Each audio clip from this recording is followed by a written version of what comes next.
Welcome, fellow Stardust. Are you ready for a scare?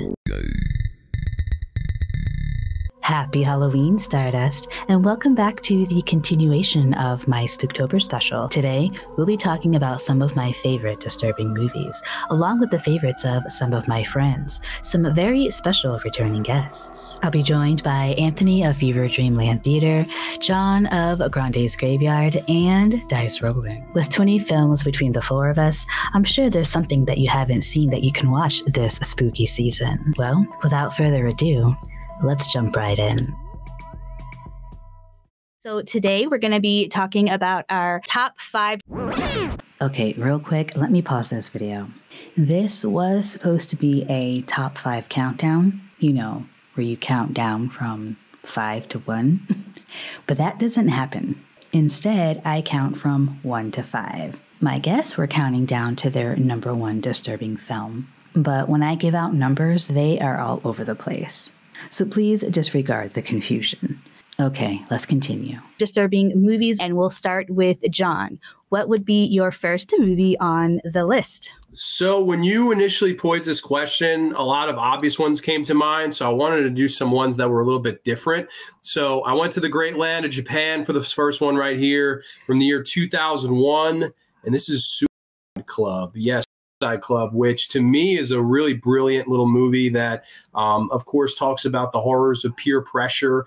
And it basically takes place in this small, like, middle school, high school. And basically what happens is these kids, in order to fit in, start following a trend. And the trend is not your normal, you know, eating Tide Pods or, you know, cutting your hair a certain way. This trend is to yourself, and it is just as crazy as it sounds, and it is really a horror movie that pulls no punches and has some of the craziest, most over-the-top gore and deaths, and really disturbing movie from a psychological standpoint, because, you know, we've looked at the fads that have happened in society and stuff like that, you know, whether it be the whole, I remember the Justin Bieber thing when people saw he did pot and what they did to themselves, and, you know, how crazy society can kind of fold or move in order to try to fit in with a trend. So I think this is a really good, like, psychological, disturbing horror movie about, you know, the horrors of fitting in. And I don't know, I always really liked this one. Suicide Club is super underrated,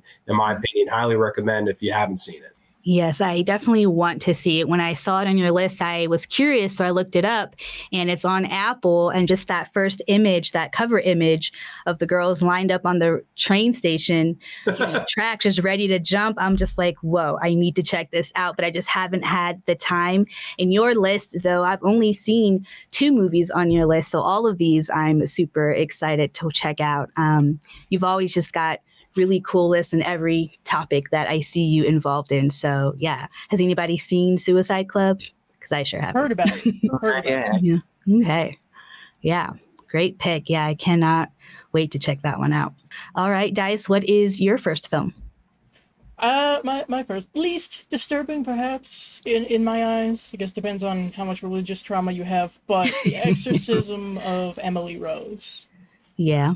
And as the title suggests, it's about Emily Rose. She gets possessed somehow. Nobody really knows how. And we pretty much see the whole process. Whatever you get from The Exorcist, this seems like it's amped up quite a bit. And I give a lot of props to our lead actress, because all of the, like, body contortion that she does, that was her, and they had to cut out at least one thing that was way too disturbing to show, and I'm extraordinarily curious to know what the fuck that was. Because it's treated very, like, real, if you will, as real as an exorcism, I suppose, could be, depending on your perspective, but it feels almost crime noir in a way. Right. Very gritty, very grim, gloomy. Yeah. It's been a while. Happy ending. Yeah. It's definitely been a while since I've seen that one, but I remember liking it because it had the horror plus the courtroom aspect crime thing, which I love. So, but yeah, I wish I had time to watch everybody's films on everybody's list, but I remember watching this one and liking it. And yeah, just thinking about that sort of thing happening to you, just, yeah, as a trip. Dude, great point on Jennifer Carpenter too. She's wonderful in that movie, and like I would agree with Rainbow. I love the courtroom aspect of it, and Laura Linney. Like it almost feels like two different movies. It's like this is the drama element, and then you get your horror elements, and like there are the certain sequences where she's in the classroom and she'll like see somebody and their face is all distorted, and she's like, "What the heck?" And I think that movie is really disturbing on the fact that it's really the breakdown of someone who went from so like squeaky clean good, you know, like the religious upbringing and, oh, mama, will you let me go to school? And, you know, it's really, it feels like almost something out of Wizard of Oz, but if Oz was, you know, a dark, twisted, you know, exorcism needing place, and she just turns, it's really sad to see her slip away. And you know what's going on. I mean, they tell you basically at the start of the courtroom drama, she's not going to make it. So, I mean, it's still, though, it somehow works. Like, I think her performance is really key, and the direction from, I believe, Scott Derrickson, right? Did Exorcism. So he went on to do so many good movies. So I don't know. I definitely think that's a really good directed movie too. Good choice. Yeah. I also love the way they just blended everything between the courtroom drama and the actual exorcism thing, like you guys already mentioned. That was handled like really well, and it was just a dark, legitimately eerie atmosphere. It was really, really well done. That was Jennifer Carpenter, you say, right? Was that like, I'm trying to think if that was her before or after Dexter, or during, I know she was a big part of Dexter. I think before. She was really young. She was playing like a teenager in it. Okay, yeah. So and I just remember her being excellent for her part in that. So yeah, excellent pick. Wonderful. Awesome. All right, Anthony, what's your first pick? My first pick. All right. Well, they let me have paper in here. They're treating me very well here. They really are. They give you a different jacket too. You don't have to. They allow glasses. They're just really kind. Very lenient place. My first pick. I'm gonna go with a movie from 1970 called The Wizard of Gore. Not sure if any of you guys have ever seen this. This was from 1970. This was directed by the godfather of gore, Herschel Gordon Lewis. Basically, this is a very gritty exploitation film that I think I saw it, or I rewatched it about a year ago in relation to a stream that Terrence did for that was similar for like disturbing films. And basically what it's about is a stage musician who mutilates his volunteers very severely through a series of merciless routines. Anyone, just curious, maybe Grande, you might have seen this one, right? Probably Grande. Probably. And by probably we mean hell yeah. So yeah, I mean, I think I noticed when you asked me about this concept of like your most disturbing films, and I went through my list, and I'm like, I think the thing that connects a lot of mine, spoiler alert, is going to be torture. That's a thing that I can't quite get past, and I do find that to be very disturbing in films. And this is a film that has like torture and a lot of lingering on butchering people, and there's something about that I can't quite stomach. One thing I will say about this, and a commenter, I don't want to take funny credit for this because it's floating around on YouTube as of right now on Halloween. Yes. As of right now on Halloween. Hopefully. But anyway, it's on YouTube. And one of the people in there commented that they said, quote, they spared no expense when it came to the ragu, ravioli, and beef marinara sauce gore effects. And I tend to agree. If you've seen this movie, you'll know what that comment means, because the gore it's very over the top. But you can sort of tell that they're working with some, very right gooey things. And that almost helps in a way, because you're like, okay, I can be slightly separated from this. It doesn't look too realistic when we start digging around and cutting people up and getting to all of that awful stuff. Whereas one of the other movies on my list, I feel like the gore is more realistic, and that makes it even more disturbing. So this is my pick, and I think it's this is a weird one. This one isn't for everybody. This is another one that I definitely want to check out. I did find it on YouTube, but again, didn't have the time, but it looks interesting. It's the only one on your list that I haven't seen, so I'm excited to check it out. Yeah. Some of my other ones are kind of mainstream, so I figure most everyone has seen some of the other ones, but that's sort of the odd one out. So that would be one of my number 5, I guess, for disturbing picks. What are your thoughts on it? Yeah, Grande. I really like it. I'm a big Herschel Gordon Lewis fan, like I always was. I love Blood Feast and what was it, 2001 Maniacs, just so many great little movies that he did. And I would agree with Anthony. It's nice that you almost know that it's fake. Like the effects are so bad they're laughable, but the ideas and the time, he was really the first guy to do that, like, and to really just shock people, you know. And you always hear all these fun stories of people running out of the drive-ins, or these critics writing these reviews that were just, oh, this is trash, this is awful. And Herschel was like, hey, it draws money, red equals green, and that's really what Herschel Gordon Lewis did. And Wizard of Gore is really cool too, because the whole magician aspect, like, it's the whole, like, we're putting on a show type of thing. And I don't know, I really like, I know they remade it with Crispin Glover as the lead part, which it was not a bad remake at all. I thought it would stink, but when you're remaking something like a Herschel Gordon Lewis movie, odds are you can probably pull it off. The charm isn't there, the charm isn't the same, but you can definitely pull it off. So I don't know, I think that's a good pick. I wouldn't have thought, I'm shocked, like, that's a curveball coming from you, bro. I'm trying to see the next 4 if that's number 5. No, my next 4, you've seen. I can bet most all of you have probably seen my next 4. They were a little more they were a lot more mainstream. We'll just put it that way. Fair enough. Good Still pick. disturbing, though. Still very disturbing. Yeah, still disturbing. All right. Well, my first film is probably the least disturbing on my list, and that's going to be Tusk, one of my absolute favorite films just in general, which at first for me, I didn't really consider it a disturbing film, but I had started to see it on a bunch of different disturbing lists. And I'm like, okay, I could see how it could be disturbing to think about being turned into a walrus and then, being left at a sanctuary. That is not a good weekend.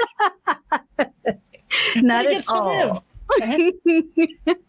Yes, they showed it mercy, I guess. I don't know, but yeah, it is, pretty disturbing seeing different parts from different people be put together to make one human walrus. And I just really love the Black comedy in this one. I just crack up every single time when I watch it, especially when he finds out that his leg has been cut off. That wheelchair scene is one of my favorite scenes in the whole movie. Just how, coy Howard Howe is, and then just Justin Long is just perfect in this movie, and all the horrors that he's in, he's perfect. But Tusk is just one that I will always defend whenever I hear people talking shit about it. I love it. I'm sorry in advance if you ever see any of my streams making fun of that movie. I'm so sorry in advance. I probably saw it in passing, but forgot it. It's like, oh, he's my friend. It's okay. He can talk shit. You're always the best sport. You're always a great sport. You're like, oh, Grande, crapping on another movie I like. You're like, you're entertaining. But yeah, Tusk, oh my God. Oh my goodness. It wasn't the whole idea of this too, like they were high recording Smodcast, and someone like wrote that in, and then he was like, all right, I'll get $3 million and we'll make this. And they did. Yeah. It was like a spitball thing that they went, okay. Right? Yeah. So, and he's been toying with a sequel for a while. I'm like, all right, Kevin Smith, let's go. What are you going to do, though? Is it going to be a whole new story? Are we going back to Wallace? What's the deal? But I'm down to see what he would do. Because, it was basically a fake Craigslist ad, or the version of Craigslist ad somewhere in England. And they've just found it. And then just started spitballing, like you said, on his podcast, just making up more to the story. Like, hey, why not make this movie? And I just love that. And it turned out to be a masterpiece, y'all. I could see the poster. It would just be Tusk and then the 2 teeth. Yeah. It's just Tusk 2. Like, oh yeah, there we go. I will say this, like, it definitely, the idea of, like, we all do, a podcast or a show or streams or whatever we do. Like, when you meet people outside, me and Anthony have met a few times and go to the movies and hang out. You never know, though. It may seem like, oh, Michael Parks, why not? This person may just want to turn you into a walrus. So you really never know what's behind closed doors and what. That's why you don't go behind them. Yeah, do not enter. Ever. That's what I mean, Anthony. After the restaurant, all right, buddy, see you. Don't turn me into a walrus now.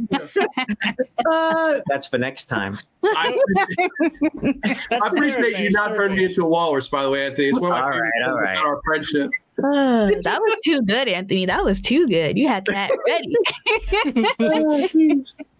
I watched, not Walrus. I watched Tusk by renting it from my library at one point. Oh, wow. I think it was before I started YouTube. So it was before I really started to get into horror. So, wow. afterwards, I was like, okay. You were pretty young too, right? You were basically a kid that long ago. Sure, we were young. We were younger. Yeah. Youngish. Yeah. Youngish.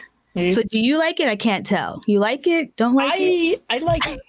Okay. Probably not as much as everybody else. I wouldn't necessarily say it's one of my favorites, but I'll still look at it like, my God, this is a very creative concept, very disturbing, and yet you somehow managed to throw this interesting little twist of humor in there. Yes. Okay. Yes. I see what you're doing. Okay. Yes. All right. Well, let's move on to our second movie. John, what is your second pick? So I know a lot of people, when you make a list like this, they point to a little movie called Last House on the Left. The original it's one of my favorite movies of all time, but a little lesser talked about, but as time has gone on, it's gotten a little bit more buzz, and I'm going to give it a little buzz here, was this movie from the year 1980 and director Ruggero Deodato, who, of course, made one of the most, if not the most, disturbing horror movie in Cannibal Holocaust the same year. He took, of course, the lead actor from Last House on the Left, lead heel actor David Hess, and one of my favorite Italian names to say, Giovanni Labaradici, in this little movie, House on the Edge of the Park. I'm going to hold it up here. House on the Edge of the Park. To me, one of the best home invasion movies. It basically tells the story of these two guys. They're car mechanics, and these kids, they drive their car in there, and they're like, hey, our car's busted for the night. We're trying to go to this big party. And the whole idea is they want to go boogie because it's 1980, goddammit, and everyone's wearing these yellow, bright jackets and things. and the idea is David Hess says, hey, you don't have enough money, but if you let me and my friend go to the party, we'll pardon it, you know? So they say, okay. And they drive David Hess and Giovanni Labaradici to the party, and basically what happens is David Hess gets a little too carried away with himself, starts having a little too much fun, and basically takes this party by storm and starts torturing these people with a switchblade. And I think it's just a masterclass. If you want to see great acting and how great and talented David Hess was, he made a career playing this role, whether it be Last House on the Left, whether it be Hitchhike, whether it be this movie, House on the Edge of the Park. I always thought this was just such a disturbing film. The scene to this that absolutely disturbed me to my core was there's this girl that shows up like unannounced to the party. Oh, you're partying without me? And she's not aware of what's going on, that he's taken over. And she kind of goes, he's like, oh, sit with me. And he basically just like, I won't go too far into it, but he basically does some horrible things to her with the switchblade while singing like a preschool song to her. And I don't know why, that just always disturbed the hell out of me. I was like, when you take something so raw and gritty and dark, and I'm going to sing a song the 4-year-olds sing to you, it's just, to me, horror done perfect. I love that. Hence why I did a short called Down by the Bay. But yeah, no, I love this movie. I think this is a really, really underrated gem. David Hess at his best. And I don't know, I really like this. Disturbing little flick. Definitely got to check that one out myself too. And it's my absolute favorite when you have something so brutal next to or juxtaposed to a sweet sounding lullaby type song. I love that shit too. It's the best. Yeah. I'm also reminded of is it Clockwork Orange has a Singing in the Rain. Yes. And you can't, it's very difficult to ever hear that song again without the Kubrick film. Reservoir Dogs has a great scene where the guy's getting his ear cut off too. And I forget the actor's name, but he's dancing and doing his thing while Michael Madsen, yeah. Thank you. Yeah, thank you very much. Yeah. So those kinds of scenes, you're right. Yeah, that juxtaposition is brilliant whenever you have something horrific going on and this otherwise cheery music or songs or in this, you know, in the case of the film that Grande is talking about, like what was like a nursery, a child song. He sings, I don't know if it is a nursery. It's like, Cindy, oh, Cindy, I'll be homeward bound. I don't know if that's a real song or not, but oh my God. I remember when I first saw it, I was like shivering. I was like, this is, wow, I shouldn't be watching this. Like, but in a good way. I'd throw Deep Red in there too, with their like Children's Lullaby or whatever it is. They La la la la la la la. I love Deep Red's a great movie. I love Deep Red. Good call. Really? Profondo Rosso. If you want to do the Italian version, it's fun to say things in Italian and do this while you do it. I got 1% Italian. I'm going to exploit the hell out of it. There you go. Nice. All right, Dice, what is your second pick? My second pick is one that I think actually kind of fell off the radar for a little bit after it had come out, but it was talked about a decent bit in 2019, and that's The Lodge. Oh, hell yeah. Sorry. I'm sorry. So, Edit that out. I'm so sorry. That's my favorite horror movie of that year, though. Really? Wow. Yes. I love that movie. it's All right. Justly so. I mean, it's a very good horror movie. You might not even necessarily see it as a horror movie immediately, but the more that you kind of think about it, it's a horror movie. It combines a lot of things that I'm terribly not fond of, which would be complete isolation in this Arctic situation. But essentially you have, I guess, girlfriend, fiance, and so of this father who has 2 kids, and he decides it would be a great idea after the game ending of his previous wife to have them all go to this lodge in the middle of winter, and neglect to mention to his 2 terribly uneducated children that their new mom is going to have some problems, some psychological problems. She's got a lot of issues with previous cult situations, and that did not end well for anyone except for her. And even then, there's residual issues there that are brought up by the kids because they don't like her. Really well.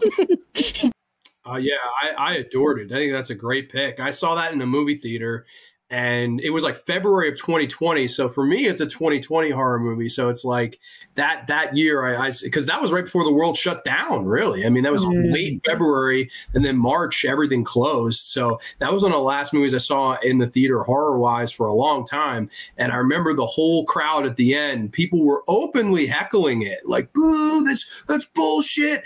I was sitting there like hiding my face because I was like, I loved this. I thought, oh man, I love that movie. I won't spoil the ending, but it has a twist in it that you won't see coming. At least I didn't see it coming. I don't know. Did you see it coming, Dice, Rollen? Not really, to be quite. I always hope for like some possible good ending, but I kind of figured in this situation we probably weren't going to get one. Definitely. So I was like, yeah, okay, yeah, of course that, right, okay. Yeah, I felt kind of dumb. Like a few of my friends were like, "Oh, I saw it coming 4 minutes and 50 seconds." I'm like, "Yeah, right." But wow, I mean, they even got it down to the seconds. I actually haven't seen it yet, so that's why I appreciate streams like this, because I'm putting that on my list, and I love a good twist ending. Although I also don't want to hold up conversation. If you do want to discuss the twist or whatever, go by all means, go ahead. But I don't know. I'm curious about this one. So that's Dice Rollen's call. Her pick, her call. I say keep it quiet. Okay, so let's go ahead and move it on to Anthony. What's your second pick? Okay, I am going to go with one that, geez, you know what? It's funny. Okay, I'm going to go with one. It's called Creep. It's from 2004. Now, I'm a little rough on this one because I haven't seen it probably since 2004, but this one stuck with me. This one was written and directed by Christopher Smith. It follows a woman locked in the underground overnight. She later finds herself being stalked by a hideously deformed killer who lives in the sewers below. This movie was just quite the nightmare experience for me. I think I watched this late one night, again, back in maybe 2000. Well, it had been on cable, so I'm going to say maybe 2005, 2006. There is one, and again, going back to the torture thing, there is one particular scene where there's a woman strapped to a table and she can't move, and I don't want to get too grisly, but it goes very bad, and it's hard to watch. It's another one of those scenes that's hard to watch, and it's probably one of the reasons why this movie sticks out in my mind as being quite disturbing. But that aside, there's also just the villain himself, who's just this horribly deformed mutant monstrosity that we never quite get a fix on who he is or what exactly is going on. And again, this is just a great film because of the environment. It's a sewer, it's the underground, and there's just something about that like Dice was saying earlier, there's definitely a sense of isolation throughout this film, and you just want this, anyone who ends up down there having to face this mutant monster, you just want them to escape, but it's a horror movie, so there is no escape. That's just by the laws of horror. There's no escape. This is definitely like, this would be, I guess, my number 4 pick for most disturbing films. Creep. Have you seen this one, Grande? I have seen it. It's been a while though, so I really don't have much I could add. I apologize. If I knew, I maybe would have tried to watch it, but you know what? It's Rocktober season, so I'm gonna have to give it a ghoulie gander now. Yeah, I thought about sharing the lists with everyone, but I was like, I'm not gonna make y'all feel obligated to watch maybe 15 movies or 10 movies or whatever. I just figured this would be cool too, just to, like Anthony said, learn about something new and then be able to watch it during the spooky season. Do your homework. Yes. All right. So now we're going to move on to my second pick, and that is 2011's Human Centipede 2, directed by Tom Six. I loved the first one. We're not going to get out of this without hearing somebody mention a Human Centipede. I'm sorry for interrupting, but no, please. Feel free to cut this out. But the first one was great. So when I saw the second one come out, I was like, oh, yes. And of course, it made the first one look like, a comedy, comparatively, because it was just that much more depraved. And I just love how they chose to do it in black and white. But even with all the blood and the poop and stuff, it felt right with the way that everything just, was giving. It was just, could smell things, you could feel things. We didn't need to see it all, because we could just sense it all. And I just love how we start out with the ending of the first film. And then we see that this, parking attendant is watching the film as the credits roll, and he's just obsessed with it. And we see him with his little scrapbook with, images from the movie and pictures of the actors and things. And he wants to do this himself. And unfortunately, he's not mentally all there. He's a little slow, and he lives at home with his abusive mother, who hates him because basically his father, was sent away because he abused him, his child. So he's just in this abusive world, and his outlet is this violent movie that he basically wants to reenact. And so we see him go through this, and he wants to make this 12-person centipede 4 times bigger than the original. Bigger, better. Yes. And we just see him go to work, and like I said before, it's in black and white, and it's just a nice little touch there at the end when he gets everybody to shit themselves. We've got the shit that is brown just spewing everywhere. And Brown. it is brown with the black and white. Yes. I'm like, okay, that's a decision. And I love the first and second one. Third one, I can do without. It's funny. It's good to just complete that little trilogy, but I could go without watching it again. But to rank them, I would do 2, 1, 3. I remember seeing the second one in a theater in the city. It was an IFC center in the Village in New York City, and it was like a midnight screening. And I remember it was the perfect way to see that movie because you're in New York with all these weird people. And then this movie comes on, and it's just, oh my! I think it's like one of those movies. It's trying so hard to offend, and it's successful. Because his whole idea was, he was like, I want to make the first one look like a Disney movie. Like that was his whole quote. And yeah, it's disturbing for sure.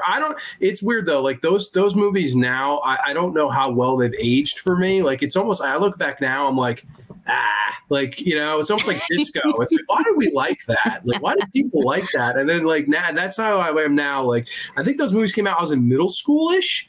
And I remember we were all on the bus stop talking about, Human Centipede. And now I'm just like, yeah, it's there. It's just like back in its time. But I feel that. For sure. I feel that. Because go ahead. I'm sorry. No, you're fine. I just wanted to comment on that before I forget, because with the whole part with the last part where the mom who gave birth leaves, logic was out the door. He was just doing the most. you know. Yeah, like it wasn't just enough to make the 12-person 4 times. He also had to put barbed wire, and like it's actually, when you think about it, it's funny. It's like, how hard were you trying? You know, like I don't know. I would have to revisit that one for sure. And I don't know. October time is a good time to do it. So maybe just maybe. And I liked the fact that like with the Human Centipede 2 at the end, we just cut to him again watching the end of that film.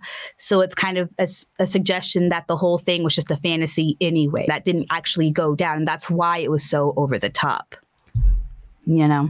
Otherwise known as Eli Roth at home. Yeah. What's your third pick, Grande? I got another really, really under talked about one that I really love ever since the first time I saw it. And I had always loved this filmmaker, whether it be May from 2002 or The Woods from 2006. I just love Lucky McKee's cinema. And to me, this was one of his best. It is The Woman from 2011. And this is, I think, a really, really good, disturbing movie in and of the fact that, of course, on the cover, we have the woman covered in blood and blood on guts in her hands and stuff.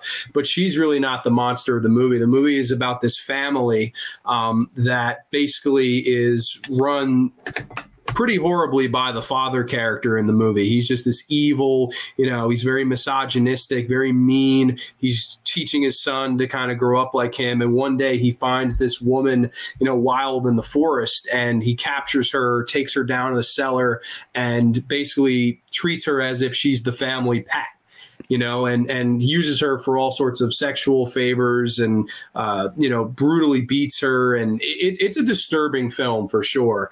And I think what was so brilliant about it, though, was the way that Lucky McKee depicted the horrors. And not all monsters come from the wild. Some of them wear 3-piece suits because by day, he's this successful businessman in an office and, dressed all suave and sophisticated. By night, he's mistreating this woman that he found in the wild. And there's some really, really disturbing sequences in it. But I will say, this is one I will spoil a little bit to give people some hope. The finale where the woman gets out and all hell breaks loose and everybody gets their comeuppance. Yeah. Oh my goodness, it is worth every minute you have to wait to get to that because it is so satisfactory. If you love Hall & Oates, you love that song Man Eater, oh my goodness, The Woman is the perfect movie for you. I almost wish they could have afforded to have that song in the movie somehow.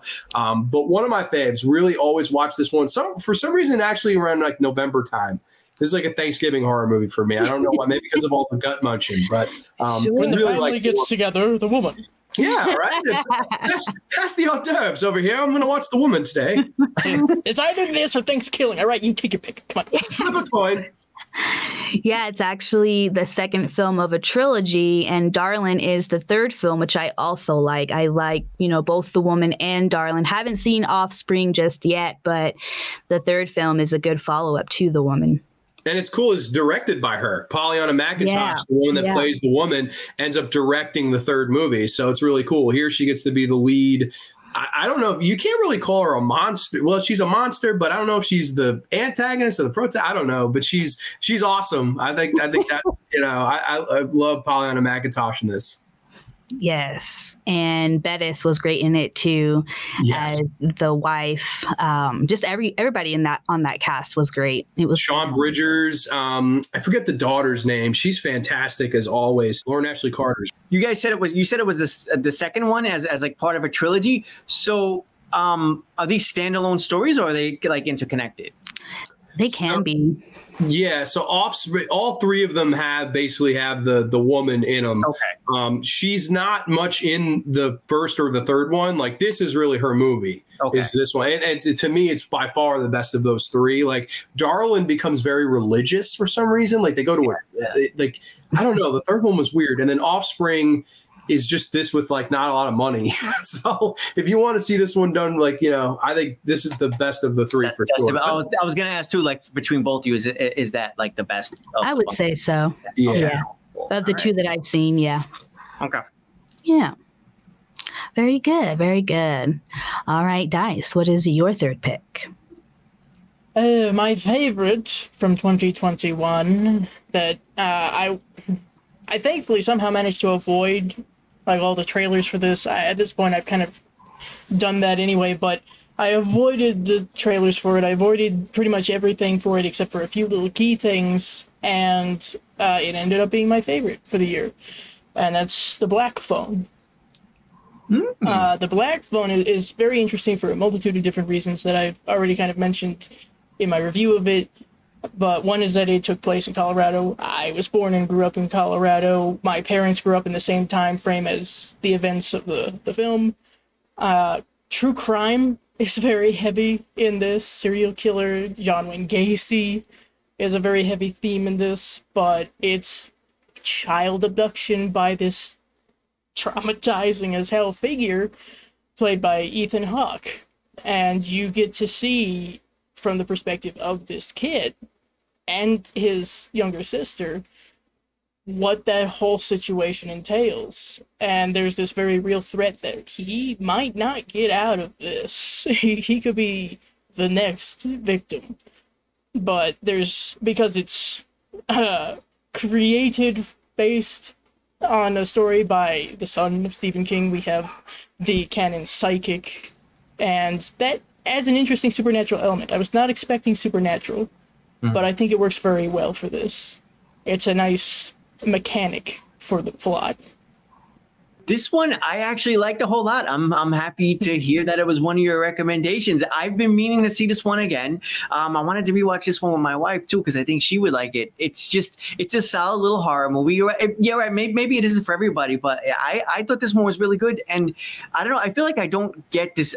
Maybe it's just me. I haven't seen Ethan Hawke play the villain a lot. I'm sure he had, maybe he has, but I feel like this is the only one I've seen him play a villain. I'm probably forgetting a big one. But anyway, I thought he was really good in this. And I also did like those supernatural elements. I was also able to avoid a lot of the trailers and spoilers, which I think is the best way to go into this one. And then you just take it as it comes, and it unfolds very nicely. And I love this one. It's a great pick. I recommend it as well. Nice. Very good. Very good. How about you, John? I actually haven't seen this one, so unfortunately I can't comment. I apologize. Yeah. I don't want to really spoil anything because it is something that, like you said, you have to kind of watch it as it unfolds. But there is mystery elements. The ending, I will say, is very satisfying. Yes. So we'll go with that. And there's a twist. This one always gets people, I've noticed. The twist after that really causes people to go, no shit. Are you serious the whole time? Okay. So. All right. Awesome. Very good. All right, Anthony, how about your third pick? All right, my third pick. I'm surprised that neither of these movies have come up just yet, but Terrifier 2. I'm going to go with from 2022. I could have just as well put Terrifier 1 in here. But directed by Damien Leone, resurrected by a sinister entity, Art the Clown returns to Miles County to terrorize a teenage girl and her younger brother on Halloween night, appropriately enough, for this stream. This was another one that just went all out in terms of gore and the horror and the effects. But what I found to be most disturbing about this was the scene that comes at about the midpoint. You guys probably know the scene I'm talking about, where the girl, Art, there's basically a home invasion, and Art takes his time with one of his victims. Let's just put it that way. And then I think what really, he tortures the girl. I'm not going to go into too much detail. You might call it assault. Yeah. You know what really got me? Good. Yeah. Spoiler. I like that. A spoiler alert for anyone who hasn't seen the second Terrifier yet. When the girl's mother comes home is when it really gets even more disturbing to me, because she has the horrific sight of what's left of her daughter. So Terrifier 2, that's my pick. Although I'll slip in an honorable mention for Terrifier 1 at this point. For the first Terrifier, because that had also multiple scenes that were similar. But this one felt particularly good to it. But part of the I think part of the key aspect of the Terrifier movies and a lot of and other horror films we see is that there's always this need to. We see it with the Human Centipede movies too, where they have to go farther. They have to push the envelope even more and more and more. So in terms of Terrifier 3, wow, I can imagine what we're in for. Yeah, I'm definitely excited for the third film. Love the first two. Not super excited that it's set during Christmas, but we'll see what he'll do. You know, maybe he'll just ruin that holiday for a lot of folks. And that'll be great, you know? I ended up liking Terrifier 2 more than Terrifier. Oh, really? Okay. We got characters who had depth. Thank you. Yeah. Thank you. Yeah. Sure. More money for sure. Definitely a bigger budget. Sienna is, I believe, one of my favorite final girls, to be quite honest. So there you go. How about you, Grande? What are your feelings about this one? I liked it. I think from a disturbing standpoint, I actually would lean towards the first one just because of how like midnight movie it felt and how small. Like it was way more gritty and way more, like shorter. Whereas this one, it was 2.5 hours. It's like, let's make it the Ben-Hur of slasher movies. It's 2.5 hours. We're gonna assault people. It's so over the top. I almost feel it's very similar actually to the Human Centipede 2, where he was like, you thought the first one was crazy. Yeah. Like I think they pushed the envelope so far that there's nowhere left to push it. So, you know, I don't know. It's definitely fun. I think the thing I noticed when I saw it in the theater was people just embracing a new icon that has come around the corner. And I think that's it's almost like Friday the 13th. Like it's just, let's have a fun time at the movies, turn our brains off. And like, that's what I see as Terrifier as. And yeah, no, hey, if you think about the gratuitous and, you know, drawn out kills that are purposely drawn out, there definitely is the disturbing element in that. So I thought it worked. I thought it was a fun movie in the theater for sure. Hell yeah. Love it. Cannot wait. Can't wait for the popcorn buckets for 3. Did they do popcorn buckets for 2? No, they didn't. But with everybody doing popcorn, I know they are now. Everybody. I saw those alien ones going for like hundreds of dollars. I'm like, what? You have $100 to burn on alien popcorn bucket? Like, man, not that serious, y'all. Yeah, everybody relax. Shit. Well, we'll do my number 3 next, and that's going to be 2015's Baskin, a Turkish film directed by John Evernal. Anybody seen Baskin? I've heard about it. I have not. Sorry. Ooh, you're going to love this one. So this is basically, so you've got a little bit of psychological thriller going on and 5 cops in Turkey who have been called for backup to this place, and they're in this van. And, you know, for the first half of the film, there's just a lot of setup. We've got a lot of talking. We've got a lot of surrealism going on. And there's a lot of symbolism in here that's going to be hard to understand because it's a lot of Turkish folklore. And they basically arrive in hell and they just see this cult just covered in blood and viscera, eyes gouged out. Their heads are wrapped in like cloth to keep, I guess, from their heads from bleeding and stuff. And they're all just fucking each other, just doing the most. And you have basically the leader of the cult, the father, come and talk to all of them without really giving away too much. But the overarching message of this film basically is the fact that, you know, hell isn't a place that you go to, but it's within yourself, basically, which it resonates with me a little bit because when you think about God, you know, a lot of times people, you know, see God as a being in the sky or multiple gods, but I also like the idea of God being within yourself as well. And then this idea of hell and evil just being inherent within you as well, too, just as interesting. And so I think anybody can just take their own meaning from this film and make it their own, especially, too, if you're not familiar with Turkish culture or folklore. It's easy just to kind of interpret it in your own way. And I'm just waiting and ready for him to make his second film. So hopefully that happens soon, because this was 9 years ago now and he still hasn't done a second film. So I'm hoping, but I do follow him on Instagram and I think he is in pre-production for something new. So super excited for that. Very cool. That's awesome. Yeah.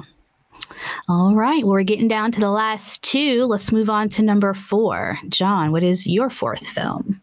My 4th film is one of my all-time favorite revenge movies, and it's one that I have like just always loved ever since the first time I saw it. I know it's a big inspiration to Quentin Tarantino when he made Kill Bill. It's from the year 1971. It goes under a couple different titles, but my favorite, the only title to me, is They Call Her One Eye. Yes. They called her One Eye and ran for their lives. That's in the trailer. The guy says that in the trailer. It goes under also Thriller, A Cruel Picture, this is as badass as it gets. I mean, come on.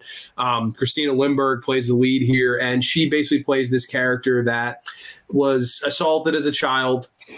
And, of course, you know, she's mute throughout her whole life. And basically one day she's waiting for the bus to pick her up. She misses her bus, and this seemingly nice gentleman says, "Oh, I'll drive you to wherever you got to go." She doesn't say a word. "Oh, you know, instead of going where you ever need to go, I'll take you out to a nice dinner." He takes her out to a nice dinner and then goes back to his place, and she doesn't say anything. And basically, this guy is like a kind of drug lord and also runs a prostitution ring. So what he does is he captures people and like slowly gets them addicted to heroin so they can't like break the habit of doing the drug. Otherwise they'll die from the withdrawal. So they have to keep working from him in order to get their dose and whatever. And basically they have like one day off where they can go out into the world and do whatever they want to do. And instead of calling for help, they call her One Eye, and she starts learning karate and how to drive a car and combat. And it's an incredible movie how this woman just kind of,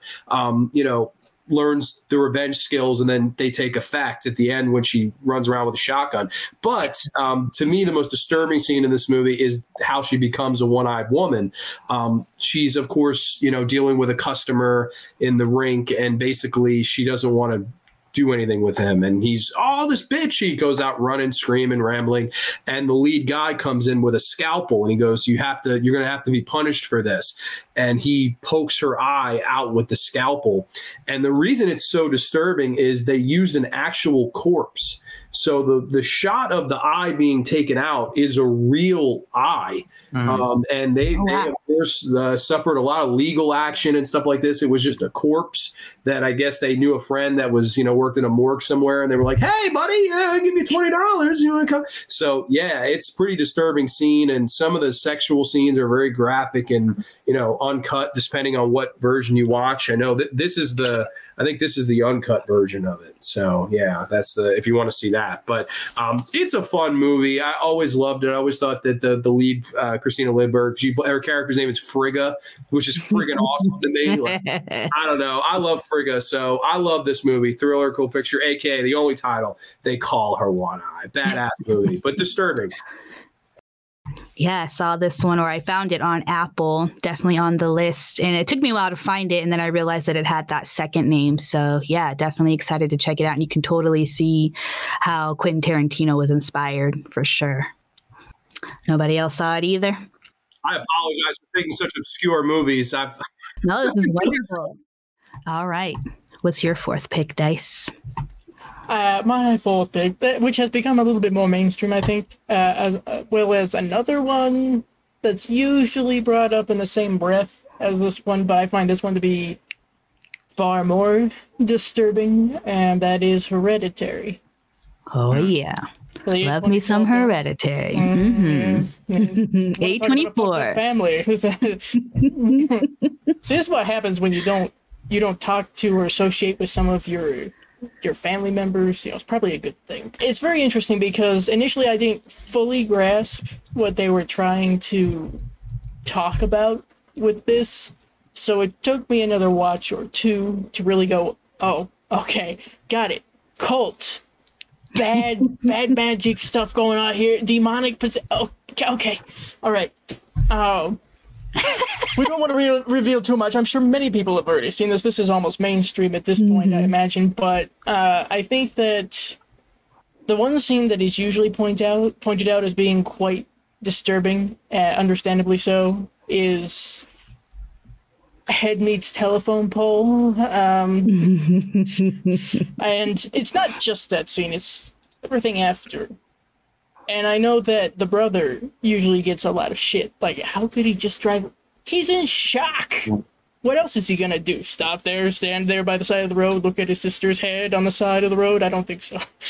But then, of course, you have tremendous acting by Toni Collette, as usual, in When She Finds What Remains of Her Daughter. So, yeah. Yes, Toni. Is it family portraits after that? Probably not going to happen. Yeah, this movie is definitely unsettling, and that click just always just gets under my skin. And Toni Collette is just a powerhouse. Love watching her in literally everything, but just her fear and her screaming face is just always chilling. Just always stops me in my tracks. I'm just like, yes, girl, get that shit. Work. Okay. I would say just real quick, one thing about the telephone pole scene. I'm glad I was spoiled on that. Because I feel like that would have been rough to just be blindsided by. No awful pun intended. That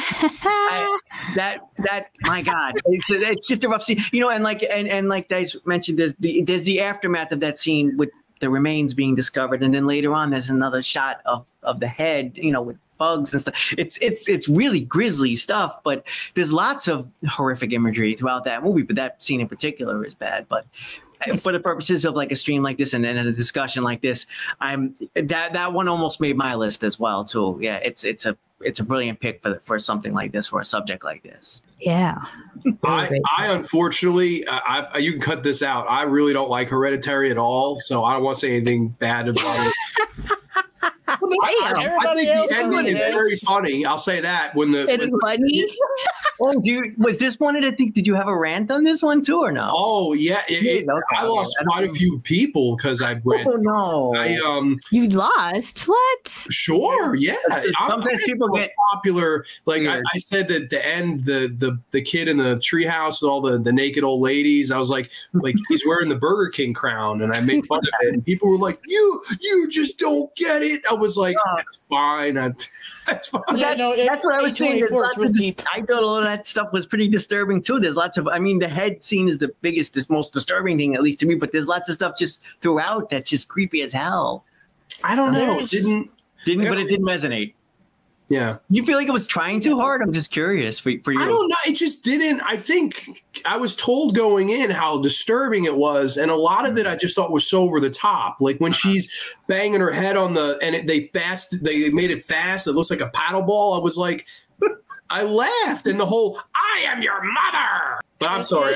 You can edit that out. I apologize. No, it's actually very funny that you mentioned that, especially the her banging her head against the attic door part, because my brother, who is not a horror fan, he will willingly tell you that, said that made him laugh. And he wants to make an edit of it where there's some heavy metal music playing or something. There you go. I'm so down to see that. I would love to see that. Oh, shoot. So it's not a comment. There's some amusing, but likely not intentionally amusing scenes in that. But maybe that's just because we're fucked up. Yeah. All right. How about you, Anthony? What is your fourth pick? Oh, wow. We're up to 4 already. All right. So number 4 for me, I am going with, this is going to be a pretty mainstream one, but Eli Roth, Hostel 2005.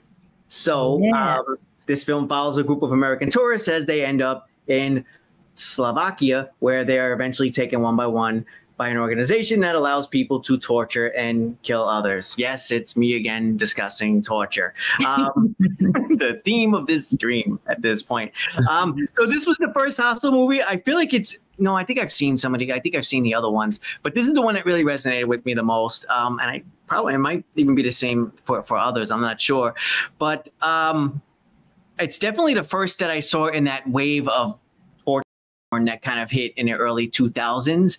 And I think it's one of the better of the bunch. I feel like it was, I don't know if I can necessarily call it like restrained in terms of like the gore and the effects, but I definitely think that it had a lot of impact. And maybe it's just a personal thing because it's the first film I saw that pushed things that far in terms of like gore and blood and all of these just horrible things going on, that it really hit me. But I also found that I just sort of was into the story more than I thought I would have been. Like this could have been played completely schlocky, and maybe to some people it is, but to me I actually took it pretty seriously, and I was rooting for somebody to survive this nightmare. I don't want to spoil too much in case maybe there's somebody who has. Nah, you can spoil the film a little bit here. Oh, you haven't seen it? Oh, okay. I haven't seen any of the Hostel films, but I know about. I will say, I mean, at least for me, I enjoyed this one, and I do recommend at least the first one. And I think the film does at least a good enough job getting you into the characters just enough that you're rooting for them to get out of this horrific situation, or at least one survivor. So this would be my pick for number 4, right? Yeah, disturbing. Yeah, because Saw came out, fell in love with that, and I was like, holy shit, we're going to get Hostel the next year. Love that. So, yeah, and the story was also interesting. It wasn't just, and same with Saw, it wasn't just to be gory and bloody. It was a cool little story that they put together and concept. Yeah, I definitely like those two go together too. Like, I guess it would be like a nice marathon watch between the two of those. Saw is easily the better to me. Like if you're going to compare those, I think it makes for an interesting comparison. But yeah, in terms of just being disturbing, for some reason, Hostel works for me on that level more so. Yeah. How about you, Grande? I'm so sorry to make this a trend. I don't really like Hostel very much. No, but I think you're not the biggest Eli Roth fan. I think so. I can't stand Eli Roth. So fair enough. I knew that. I was thinking, I'm like, oh, that one might come up. Oh, but it is what it is ultimately, you know. That movie is just, he wrote 3 versions of himself, like 3 horny versions of himself. I don't know. I can't get into that movie at all. I just How about even just the basic concept of it? I'm just curious if it works for you, at least on that level. Like, I mean, sure, the whole idea. I just think the characters are just too stupid. Like, it's just like you would go there to try to get laid. Like, but I don't know. It's just very odd. They're like, oh, this is great. I don't know. I just think it's just kind of silly. Like, I guess the whole idea of rich people, though, paying to like fuck people up. That's interesting, though, right? Is that in the first one, though? Or I thought that was not in the first one? I believe it is. Again, it's been a little while since I've seen this, but I could have sworn that was at least an element of it, that it was people who were a little more wealthy and they could afford to do this. Yeah. But yeah, I mean, we could check into it just so we don't give out incorrect information. Yeah, I remember the second one. It's like there's a bunch of rich people on like a golf course, and they're like, "I just paid $2 million to kill someone." I was like, "Cool, bro." I don't know. Maybe it's just me. I do agree. It's scary that those things exist. Like the idea. I don't know. The execution though didn't scare me that much. But I respect it. I totally do. Okay, so that was your number 4. My number 4 is The Sadness from 2021 from China, directed by Rob Jabez. And so in this film, everybody's seen this film, right? I actually haven't. Okay. Wow. Okay. So in this film, we have people who are being infected by the Alvin virus, which basically... I knew it, chipmunk. Right. Which basically... It's Alvin! Yep. You have to do that. I don't know why they called it that, though. Yeah, just a weird name. Alvin! But once you are infected, you just become sadistic. You want to kill everything in sight, and you want to do it in the most fucked up way. Your eyes become black, your face becomes distorted, your teeth become rotten looking, and you're also crying. And you're crying because you still have a part of your brain that knows what you're doing is wrong, but you can't stop yourself. It's almost like, not blinking, telling yourself not to blink because it'll kill the person next to you. And it's just impossible. They have to do the most depraved thing to the person next to them until they're dead. And so you see the breakout happen. And the very first, act of violence we see is this woman at this cafe, and she dumps boiling oil, grease onto this man, and she just starts clawing at his face to just rip all of that shit off. And so then I can't remember exactly how they're infected, but I think just once you're injured or make eye contact with an infected person, you also become infected. And so then other people in the cafe just start attacking each other. And then the one guy who's the main character. So at the beginning of the film, we see this couple and he drops her off wherever he drops her off. And basically the whole film is them trying to get back together. And romance horror is just my favorite thing. And this is romance torture. It's really sad. And the ending is satisfying and very sad at the same time. And the movie just definitely lives up to its name. I absolutely love it. But I will never make my husband watch it. If he watches it, he will be so disturbed and upset with me. So yeah, he won't ever be watching this movie. Whoa. Okay, I got a couple questions. Number one, just eye contact, you get infected? I think so. It's either because I saw, because the first incident with the main character, he gets attacked and his fingers are chopped off, but he's not infected yet. And then in other times, people are getting attacked, and after they're attacked, they're infected. So it's either by getting attacked or some kind of eye contact or skin contact, but it happens instantly, you know. That's terrible. I think that's a great idea, because usually it's you have to get bit, or your blood has to, you know, that's eye contact. Jeez, I mean, there's no escaping that. Introverts everywhere are going, I'm good. What? Let me ask you this though. What about it makes it off limits for you to watch with your spouse? Like where's the line there? I'm curious. So here's another scene I'll describe for you. So one girl gets her eye taken out by one guy. So this is the third eye removal on our list. The first one was Baskin, then the movie that you were talking about, Anthony. And then in this movie, homegirl gets her eye taken out. Yep. Oh yeah, your movie.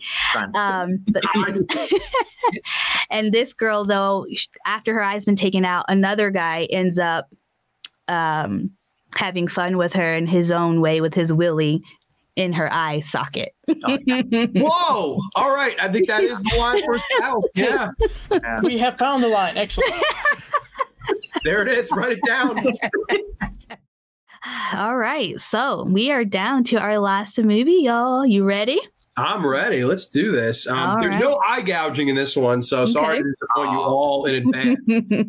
But this is absolutely, in my opinion, the most disturbing movie ever made. And for me, it's not even close. And it's not really gratuitous. I think the brilliance of it is it's the opposite. You don't really see hardly any of the violence or anything of that nature in this particular film. It's from the year 1997, directed by Michael Haneke. This is Funny Games. Yes, Funny Games. Ooh, yeah. I will never forget the first time I watched this movie. I stayed up really late one night. It was like 3 a.m, and this little movie called Funny Games came on the TV. And I was like laying down, watching, speaking of eyes, one eye open. I was kind of laying on the pillow. And I'm watching this movie, and it's a family. They go to their summer vacation house, and these two neighbor kids, they're like, you know, late teens, early 20s. They ask for, hey, can we borrow some eggs? We're making a cake. And from that moment on, this movie just builds, and escalates with its tension as these two kids break into this house and pretty much psychologically damage this family. It is really hard movie to watch. Like it's again, it's not what you see, but it's all psychological. And the thing that absolutely put it over the top for me as the most disturbing is there's fourth wall breaking in it. There's a few scenes where the killers turn to the screen and go, "What do you think? Do you think they'll make it to dawn? Do you think I'll get like?" I remember I was like watching when I leaned up. I was like, am I dreaming this? Is he talking to me? I freaked out when that happened. I was like, I remember for the rest of it, I watched it like I was in a catcher's position. I was like, just like, what the heck? I was just squatting watching this movie. I'm like, holy cow, what is going on? And it's, I think, one of the most disturbing movies ever made. In my book, it's #1. So if you haven't seen this, I can't recommend it enough. It will disappoint if you want the gore galore. There's a lot of other movies that, you know, we've batted around here tonight that I would watch over this. But man, if you really want the psychological damage, I mean, I would look no further than this bad boy right here. Funny Games. Yeah, they have that one scene where it's just uncut 10 minutes of the wife and husband just sitting in what just happened and them just trying to move past it and seeing their pain and their strife and her struggling to help the both of them get free is just so gut-wrenching, because you also know that there's so much more of the film left, and even though they're alone, they're not going to be alone for much longer. you know? And it was just done so well. I love it. Yeah, they really drew that scene out to make you feel it. Like, it's not just, okay, edit away, you know, grieve, whatever, move on. They really, they linger on it. And that really disturbed me. I was like, oh my gosh, like I could not imagine the emotions and the thoughts. And the acting in it is like Oscar worthy, in my opinion. The lead villain in it, he's so good. Like, there's a cool little press conference on this Blu-ray where this Asian woman, they were doing like a Q&A. She went, "Sir, I don't have a question, but you scared the hell out of me." Like this tiny lady. I was like, that lady's my hero, because that's exactly what I was thinking, you know. And she had the courage to say that in this big room of people. And I don't know, it's a great flick. sad to know that of the 4 lead characters, 3 of them are dead. You know, the film was an actual couple in real life, and the wife actually unalived herself 5 years after her husband had died of cancer.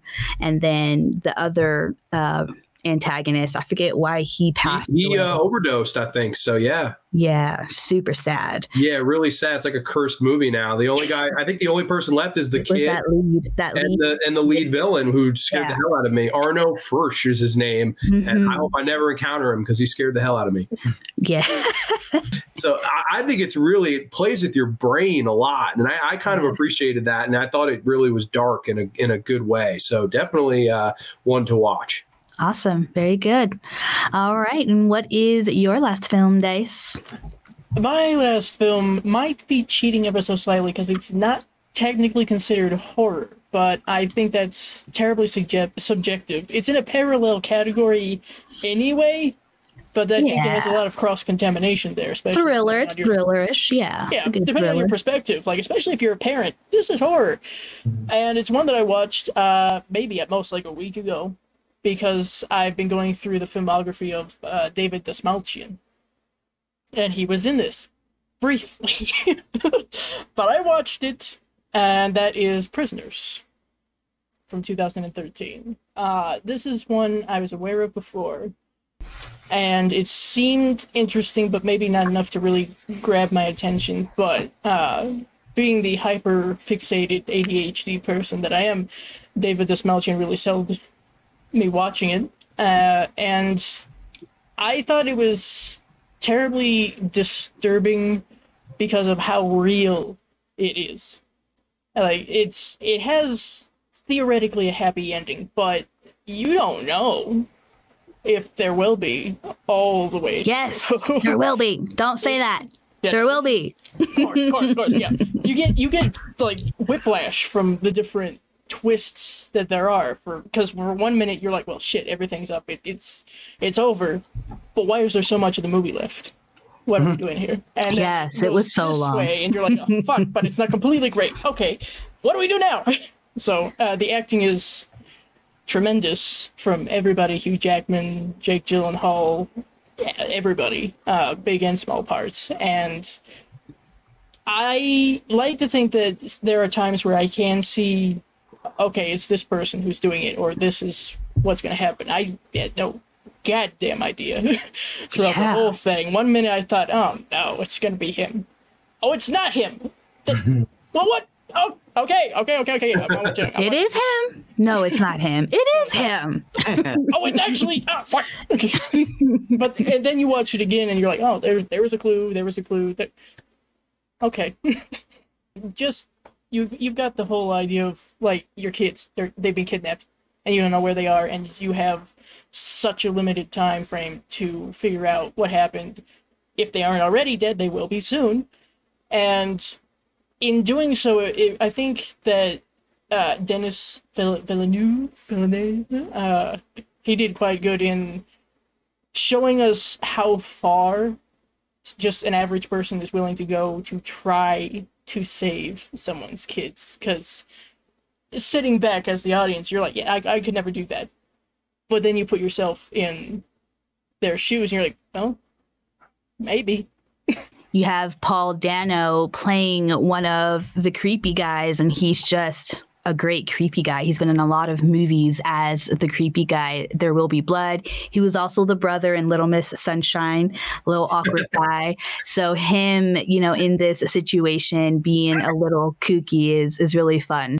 My buddy Paul has been telling me to watch that movie for years, and I just haven't got around to it. I've got to give it a watch. And that being number one on your list, that makes it really exciting. I'm just going to have to just watch this movie now. Like, another one, should I just buy the Blu-ray of it, or is this?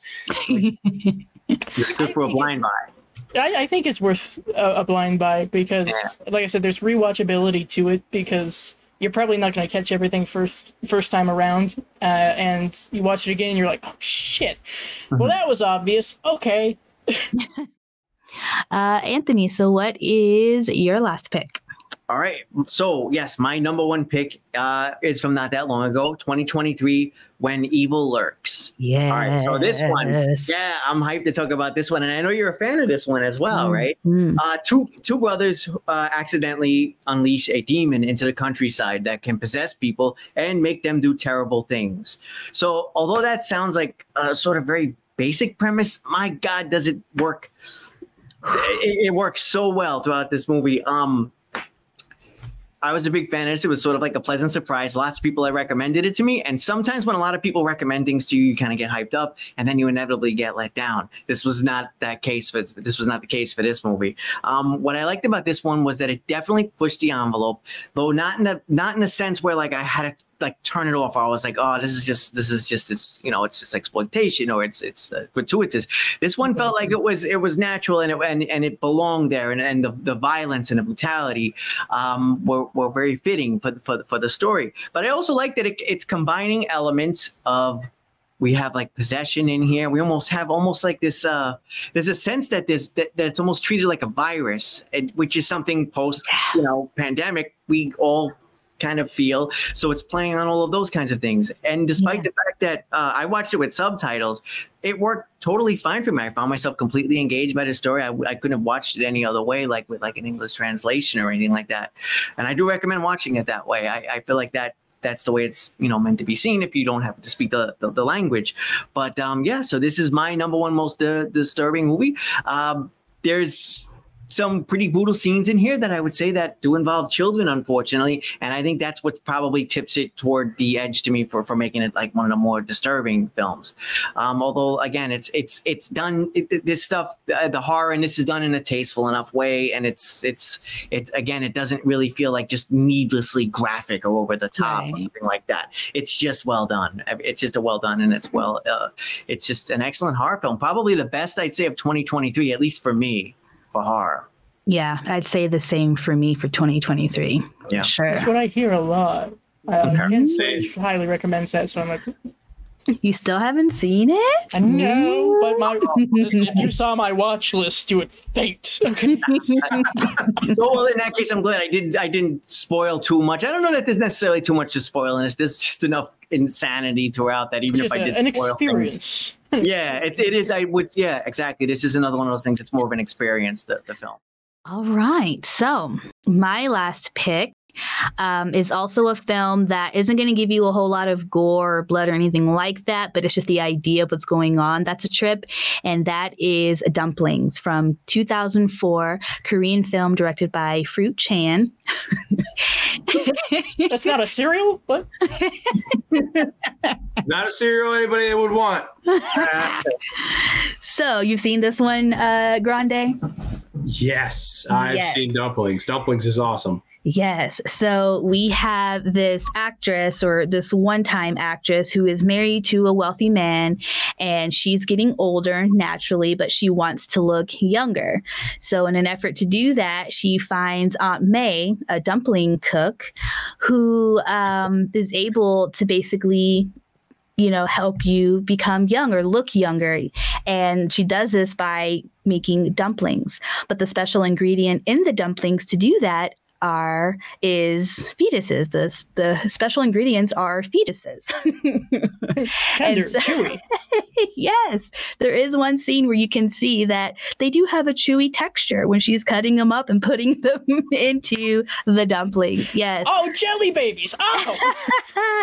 So, Miss Lee, the lead character here, at first is repulsed by it, but she is so desperate to look youthful again that she goes back and begins to eat the dumplings, and she's asking for more potent dumplings, which means that the fetus has to be a little bit older. So she's wanting to just push the envelope even more, each time she's eating these dumplings. We just see basically our lead character just get greedy with it. She's even starting to smell a little bit, but she, allows the stink to be there just in order to look beautiful again. She's got her husband on the other hand who's cheating on her, so she's trying to win him back, and we've got that whole dynamic going. But then toward the end, Miss Lee, our lead character, kind of has to start taking things into her own hands in order to keep eating these dumplings, because she and the cook aren't going to be friends forever. And so when we get to that end, we just know we have a new start, which I would love to have a Dumplings 2. That was just a perfect setup for a sequel, which I would love to see. Hell yeah. I would agree. It's an awesome pick. And I didn't see that coming. That's a really good pick at number one. I think, too, another thing about it, it's the horrors of one feeling undesirable anymore. And that's, I think, the true key to that movie is her husband is cheating on her. She's, you know, still is, even though she's getting older, she's a beautiful lady inside and out. And it's her pressure on the inside to, I need to conform and I need to be youthful again and desirable again. And I think that was the whole, like, social commentary of it. It's the pressure that you know, men and women alike feel when they feel undesirable, you know. And what if you could just eat this magical dumpling that, oh, it's going to make my skin not have wrinkles and I'm going to look beautiful, I'm going to get more jobs, my husband's going to want to come home and spend the night with me instead of some mistress. It's I think such a really good idea for a concept. And once you find out what's in those dumplings, I mean, I almost got sick when I first watched it. It's you can watch it two ways. It's in 3 extremes as a short, and it's a 40-minute version, and then you can watch the actual like longer cut. I think it's like an hour 40, and maybe an hour, something like that. So there's a condensed version for anyone that doesn't feel like sitting through a 90-minute, 100-minute movie, whatever it is. Both work really effectively. Both are fantastic in what they have to say, and disturbing. You know, you have everything in there. You got body horror, you got psychological horror, really good performances. You do have gore. You have the witch doctor cook named Aunt May, which that's just fantastic. I mean, I can't not think of the Spider-Man Aunt May. Yeah. Fans everywhere are going. No wonder Spider-Man never ages, you know. Well, no wonder Aunt May now looks the way she does. Yeah, see, she's that lady's aging in reverse. I don't know. I think she's having a few dumplings for dinner. That's an awesome pick. Really, really. I'm actually jealous I didn't think of it. So awesome. Oh. Well, those were all really great lists. So before we wrap up the video, let's go ahead, though, and just take about 30 seconds to talk about what we're doing on our channel, just to let the audience know. All right, we'll start here with Grande. What's going on over there on your channel? Oh, so, okay, on my channel, we have a bunch of fun things. I mean, Tales from the Dark Side, Season 3, reviewed and ranked. So that's going to be a lot of fun. I also plan to have some guests come on, some awesome, fun, spooky, spooktacular season here. So I'm looking forward to it. I usually do a Rocktober horror movie picks episode of the show. So yeah, if you guys want to subscribe, it's Grande's Graveyard. I don't know if it's in the info box or whatever, but you know, obviously you can just type that in the search bar and sub up, and it's a lot of good vibes and good times only on the Graveyard. Yes, love it. All right, Dice, how about you this spooky season? What do you got coming up? Well, I was going through the Halloween franchise last year. I'm hoping to finish that this year at least 75%. Other than that, we'll see what kind of Halloween this season oriented stuff I shall do. Awesome. Sounds cool. Awesome.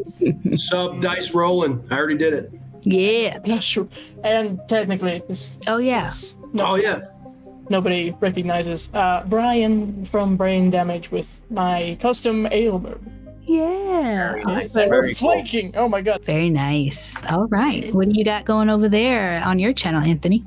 Oh, hey, yes, my name is Anthony from Fever Dreamland Theater, and as always, Halloween is it's a fun time for us horror fans, and I will be once again, well, you know, diving into the Twilight Zone, so stop on by. I also have a ton of film reviews on 80s movies and 70s movies, horror mainly, of course. So yeah, you're welcome to stop by. I'm usually in the comment section and almost always say hello and what's up. It's a positive place and it's all good. Yes. Please check out everybody's channel, Stardust. And if you like what you see, please subscribe.